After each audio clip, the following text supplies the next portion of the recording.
everyone. Thanks for joining our Lab to Business programming today. Before I throw it over to Jack, just wanted to, for those that haven't joined this before, my name is Craig Mahaney. I'm the Executive Director of the UAS Cluster Initiative. So this program that we're doing, this deliverable, is run by the UAS Cluster Initiative. We are a SBA regional innovation cluster focused on both UAS and advanced air mobility industry. And so one of the things we really we try to do is help support the entrepreneurial ecosystem in whatever way the industry is asking for. And I think we do that through a couple different deliverables. One is access to capital. So we have an angel investor network that helps connect entrepreneurs with capital for their startups. One of the other things we do is this deliverable here, where Jack, as part of our team, scours the national federal labs and some academic institution labs as well, looking for technologies that really touch this industry in some way, and that are generally to the point commercially where they could be, you could have a business built around them, or also for companies that are already in the space that are looking for technologies to add onto their platform that might be of interest. So it's a little bit about us. And with that, I will throw it over to Jack to get going. Okay. So real quick, as I mentioned earlier, we're going to mix up the format here a little bit from the previous showcases, and the fact that we spent a lot of time on 2 or 3, but we don't go into too much depth because we just don't have time here. But hopefully we have enough information that you can see that and say, this is interesting and I want to go follow up on it. Not everybody's going to want to follow up on everything, so you can pick which ones you really want to see, and feel free to keep that open and talk to the labs. So just the first few are going to be kind of autonomous agent and somewhat SCORM type technologies that are there. And then the last 4 are going to be advanced manufacturing of materials, and they kind of have aerospace application, but they can also have other applications too. A couple of them are very interesting, and I think this, and as I mentioned to Craig, this number 7 seems to be, to me, a platform technology that would be very interesting. So working with federal labs, just to kind of review a little bit, the federal labs have patents that you can license. They also have software that they release out of that. Matter of fact, if you're working with them on something, you can always ask them if they have software to release. They do collaborative research. They do, a lot of them do sponsored research. That means you pay for them to do the research. And then talking to them, you help understand research and contract sometimes opportunities. It's good to keep that. If you are thinking of contracting with them, it's good to kind of talk to the researchers, because what you want to do, you want to be innovative, but you also want to know and answer the mail of what they are looking for. But most of all, I think the greatest value is the access to expertise. So when you go through and look at these patents, you know, the technology may be something you're looking for, or may not be exactly what you're looking for, but you can, it can clue you in on what researchers are working on that, and you can go talk to them and collaborate. As we mentioned before, forming a relationship with you know, particular researcher or set of researchers, especially if you're doing patents or collaborative research, keeps you very much on top of it. It leverages, you know, smart people. Most of these people are PhD level researchers that are publishing and are up to speed, so you can leverage off them. And so if you add those smart researchers to yours, you get some advantage there. So TechLink, unfortunately, could not be here today because they're either at Tech Connect or they're on vacation or out with something else. But they did want me to kind of cover a little bit because they are partnering a little on this. They are a technology transfer partnership intermediary for Department of Defense and Veterans Affairs.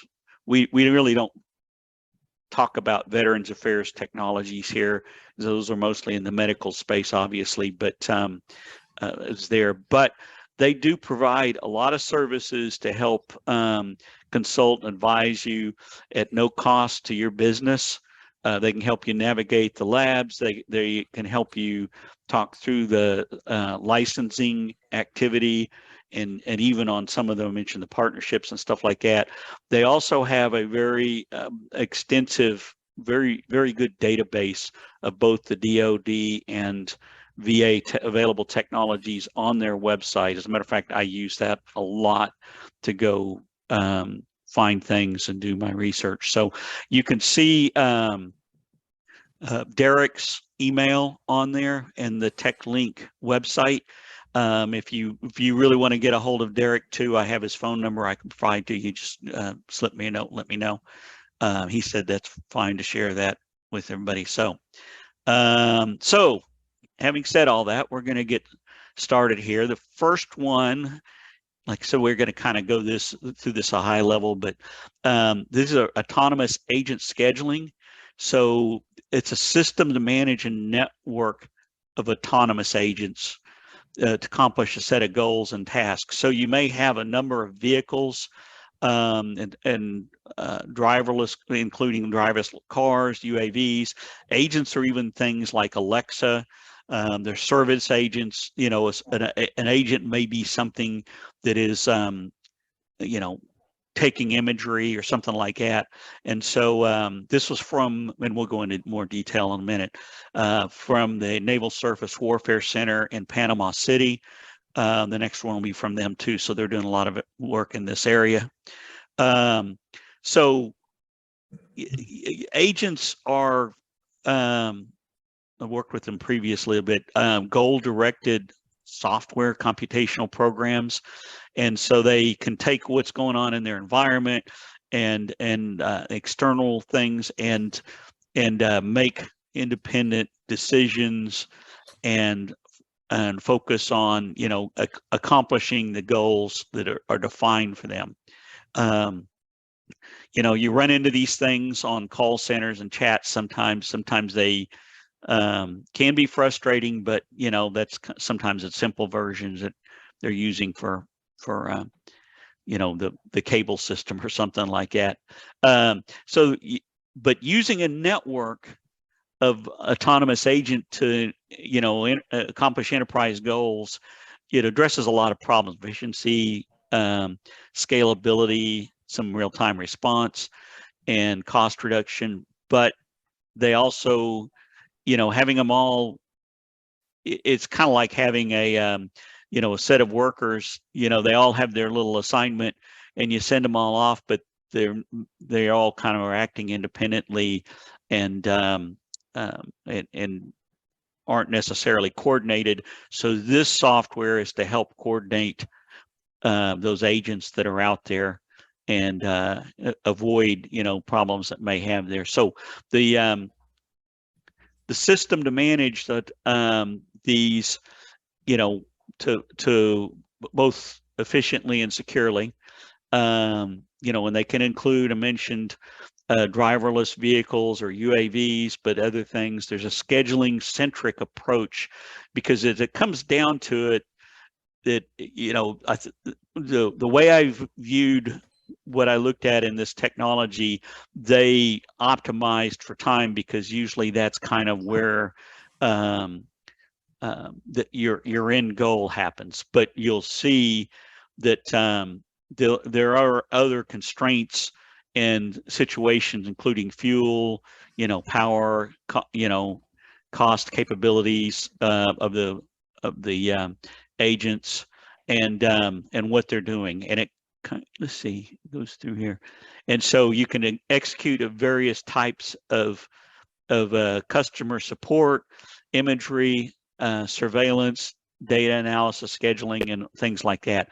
So there's two general types of agents, the way this breaks up. One's a service agent, that's one that's doing things, and there's a transport agent, and that's the vehicle that's moving stuff around, and it could be moving around a service agent, right?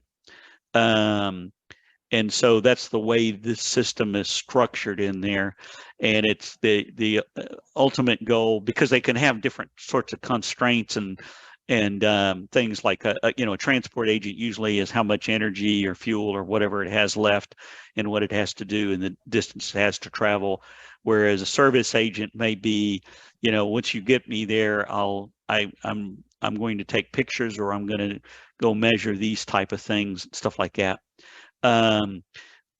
Beyond the scope of this discussion, just to mention it in case that's of interest, it uses this mixed integer linear programming technique to task plan what's the best time and effort to get to completion, and then that plan is communicated to the agents.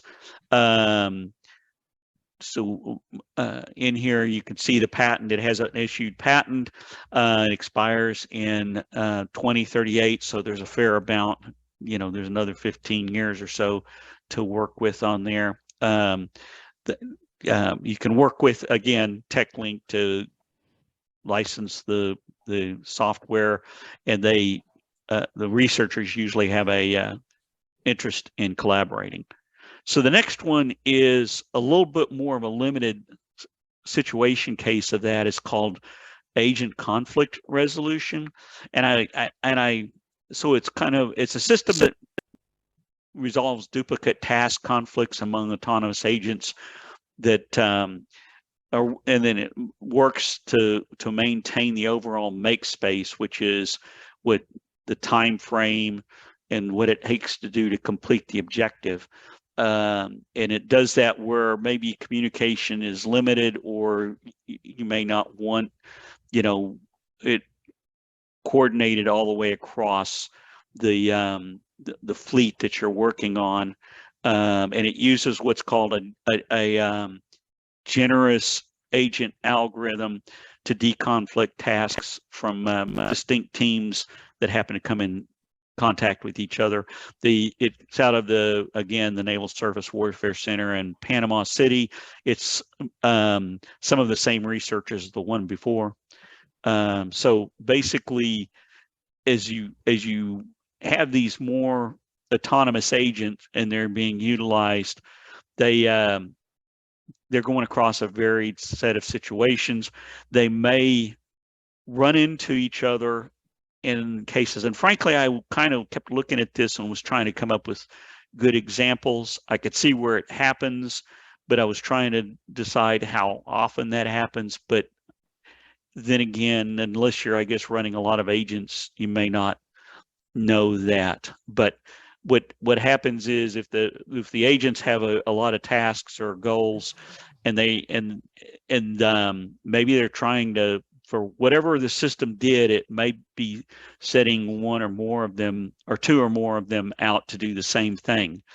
And so there's a way that for these agents to be out and be social, and identify, hey, you're doing the same thing I'm doing, maybe you should do it, and I'll go do this other one for this other agent. And so they kind of negotiate and work through to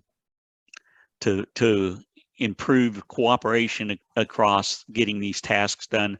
It's a little bit more human-like, but that's not this is a type of thing based on assumptions, and we learn a lot of things by practicing and doing things a lot of times, and having we being humans, a lot of different use cases or a lot of examples of something. And so that may or may not be a big thing that they learn right off, but this kind of helps them. So basically, it improves the scheduling and resolves those conflicts for getting things done. The generous agent algorithm, basically, the short version is when they're out and encounter other agents, they broadcast what they're doing. And when they pick that, the other ones pick that up, they all know, you know, hey, you're doing the same thing I'm doing. And then they kind of negotiate that out. And one of them may vacate their task, while the other one picks it up, and they decide which ones are there, and they can do that autonomously.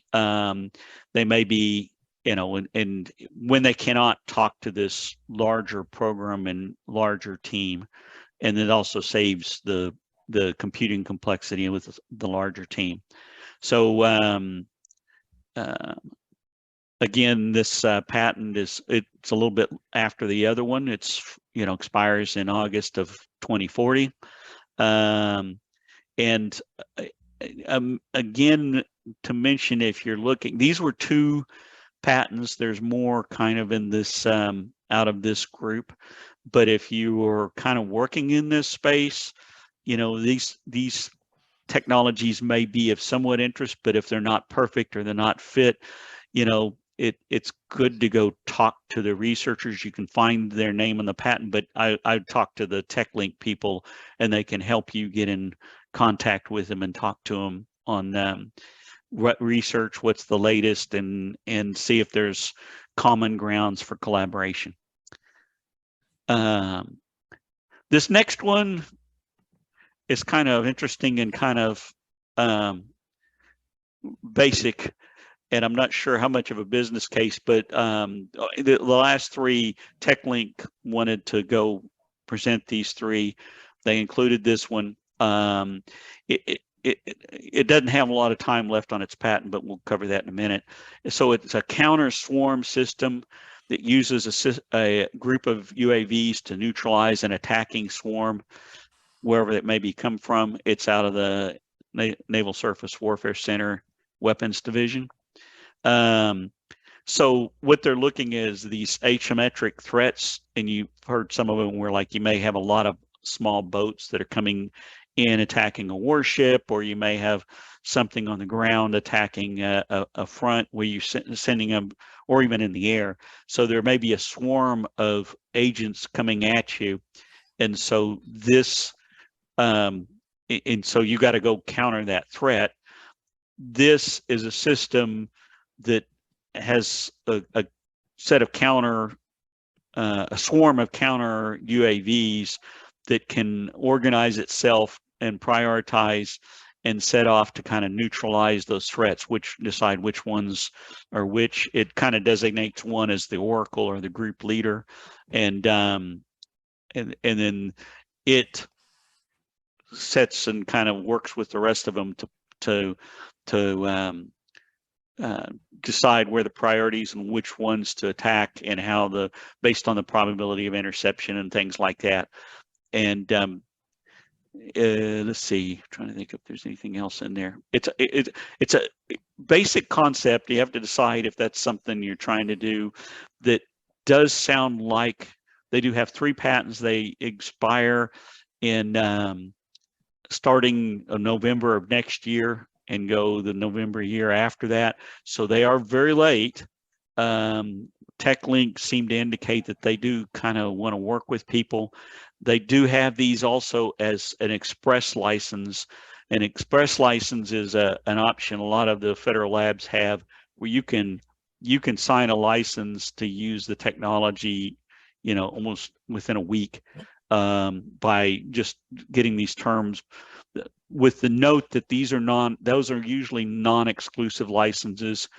But if you're trying to just get going and get your feet wet, whether or not you want to use it, you can start that way and then renegotiate with an exclusive one if you think that's something you want.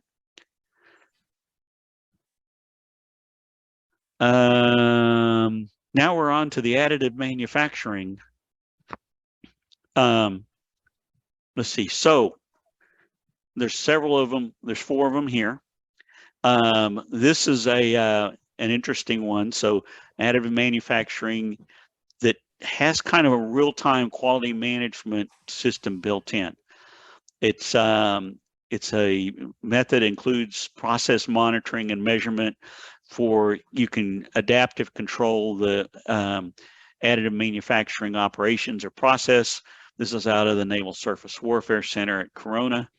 And basically, there's a lot of additive manufacturing parts that can exhibit some surface flaws, roughness, maybe some off-dimensional accuracy. The problem with that, this is Deming 101, inspecting and finding those things after the fact, and then making those corrections or deciding you have to go start over, costs and slows things down. And then you got to go do all whatever's required, the additional work to go fix that part. That's time consuming. So basically, the quick version is this uses at least 2 lasers. One of them is doing the additive manufacturing work, and the other one is measuring and watching and controlling the processes and identifying whatever the defects are. And then there's a database that goes through the control for the lasers to go make those corrections, and based on the measurements and be able to achieve that. That is there's the patent on that one, expires in March of 2039, so there's a fair amount of time left on that one. Again, if you're doing additive manufacturing, it might be good to reach out to the folks there just to see what they're up to, and if there's things that you can utilize on that, or talk about this technology. This is the next one. We're zooming through all this. Is an improved slicer program for 3D printing. If you're familiar with the slicer program, so when you put an object in through a CAD system, it goes and creates a kind of a slicer, which the additive manufacturing printer uses to go. It slices the object into a bunch of different thin slices, so that then it can make commands for the printer on how to go execute its laser or printer or whatever it is that it's describing. So this uses what's called an implicit method that helps preserve parts, the structural integrity, and more complex part design. It's developed by the Naval Research Lab, which many of you guys may know or familiar with. That's pretty strong operation there. So I mentioned that the 3D printers, slicer programs convert the inputs into commands to drive the printing process, the printer heads.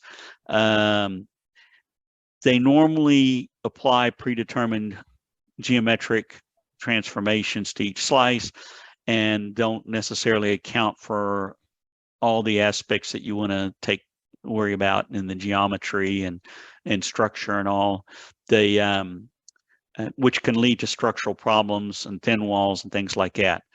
As you read through there, each slice has or shell has a space limiting infill pattern, and the calculation of those things becomes more complex as the geometry is in non-convex and different things. So this uses an implicit approach to be able to preserve that non-geometric information in the digital thread to better convey what was the intent of the designer, what is the intent and goal of the object that's being printed, through that whole additive manufacturing tool chain.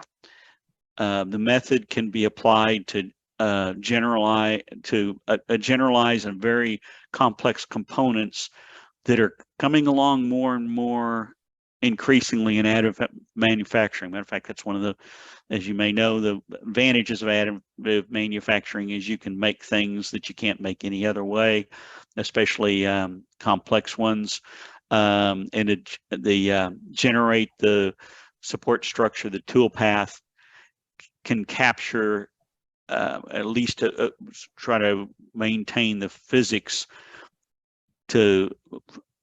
based on the design intent for the stress and the physical aspects of the object, and it enables a number of fill-ins for yielding parts and things like that.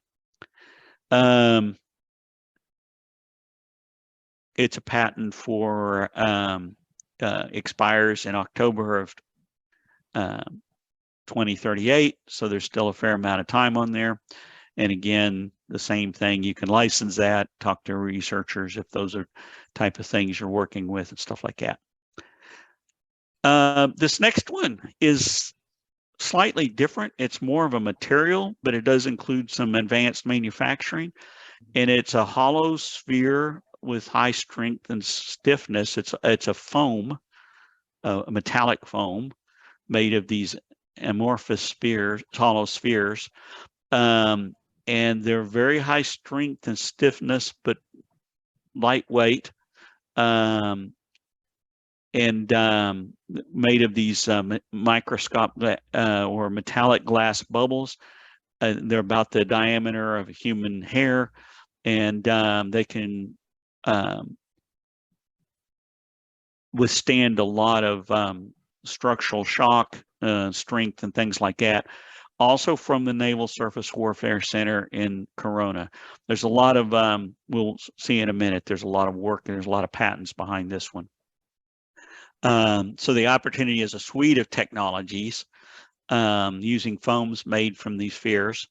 They combine to make cellular structure of high strength and stiffness. And it mentions, yeah, out of these small bubbles of glass and things like that. The tests show extremely high stress material or high strength. And if you look, there's 5 existing patents. Some of the application areas include, structural and strong, lightweight and strong components, impact and crash protection. In Oklahoma, I don't know what the cost to do these things, but might be interesting for a storm shelter. But that's just a random thought. Thermal insulation in extreme environments, vibration noise control, and you can read through these things for packing and shipping, and they even float due to their thing. So there's a lot of, it's to me, it was more of a platform technology and an interesting approach with that. If you look, there's all these patents, and they expire in about 9 years to all the way out, and there's even a pending one. So these folks are very active in this area, and so that's kind of a plus for that. And you can talk and on the, so one other thing I wanted to comment, if you are interested in some of these material ones in particular, and this is going to be very true of this next technology, I suggest you kind of look at the patents. Patents are kind of hard to read sometimes, but they do have a lot of information about the materials and what is made there, and sometimes, a lot of times, they have data and useful information on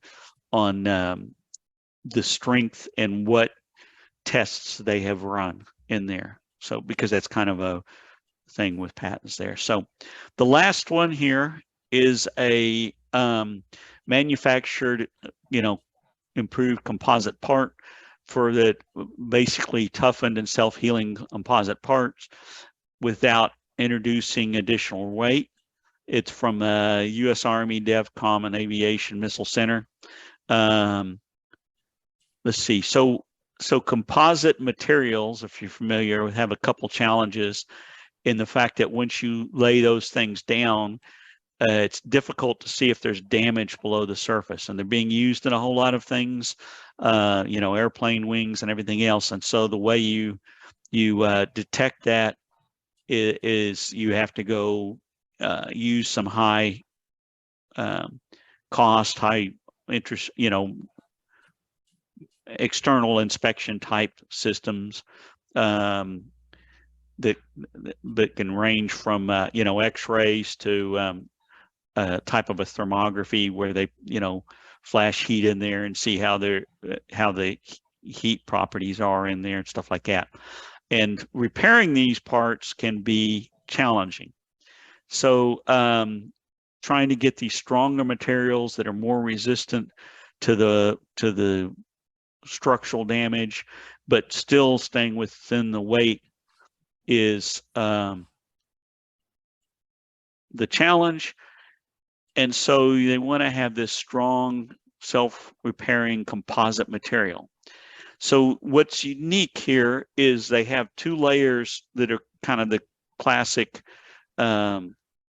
composite fiber reinforced composites, but in between they have a number of what they call these thermoplastic polymer islands, which help address flaws and can kind of do the self-healing end of it. I will say this is one which I mentioned earlier, to go look at the patent if you think this is of interest, because the types of materials they use that are possible for the fire reinforced layers and for this thermoplastic polymer were very varied. They had quite a number of different ones that were addressed, at least in the patent. They're just covering their bases, but it just goes to show they are looking at these type of things, and they also have had a lot of data on the strength and results from what they did building these things, and so it produces the composites with the properties without adding a lot of weight, and so it used a number of different types of fibers that could be utilized for the basic composite, and then there was a whole different slew of the thermoplastic polymer islands, and also how you lay those down in between, and it varied from how much spacing you had in there, whether or not you printed them on there or even spread them on with a solution. So this had a lot of different variety of manufacturing materials and methods that could be addressed in there, and apparently they were looking at some of those things. It's you can look at the patent. I made that note, contains a lot of information on the variations of materials and data. The patent expires in October of 2035, and it's the same things there. So as I mentioned before, the contact information was Derek Meyer at techlink.org, techlinkcenter.org, and you could visit techlinkcenter.org website. If you just search on TechLink, it's up in Montana, you'll find their things. So I know I blew through a whole lot of stuff there quickly. I don't know if anybody has any questions. I can't guarantee I will be able to answer them, but I can pass them on and get them back to you, or you can interact with Derek directly. But I open the up to the floor. Let's see. Real quick in the chat, Jack, folks have asked about this being available, this recording being available. So yeah, we'll make this available. Oh yeah, yeah. So we will have a we will post this on the UAS Cluster Initiative, UAS Cluster website. It'll be in the past events drop down, and so we'll have usually what I post in there is the video, and you can find the previous ones in there. So you'll find the video, the charts, some of the links to the particular technologies, and the contact information. Are the slides in there too? I can't remember. Yeah, usually I put the, okay. yeah, I have them put the slides in there too. Okay. And usually on the video, I try to at least have them put down the times for when different parts of it, if you want to listen to that, so you can cue through it without having to run through it the hard way.